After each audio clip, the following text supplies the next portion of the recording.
Hello, dear fans. How to determine the transformation ratio.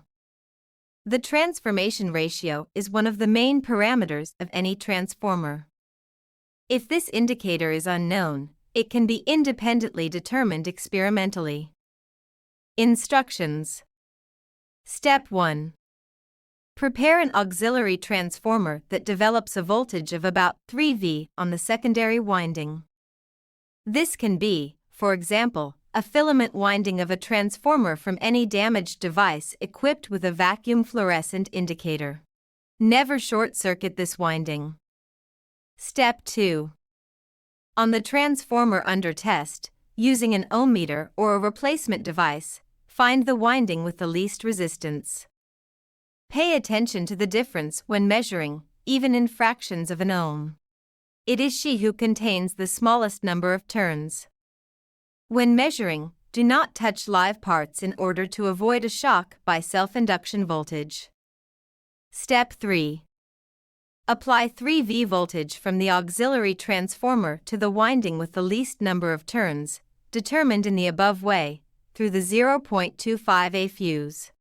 First, connect the auxiliary transformer to the test, and only then apply the supply voltage to the auxiliary transformer.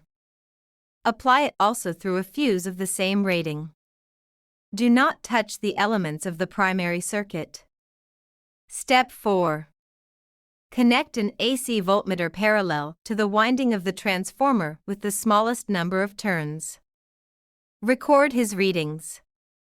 Step 5. Start connecting the same voltmeter to the other windings of the transformer. Switch the limits if necessary. Remember that high voltages can be applied to the remaining windings.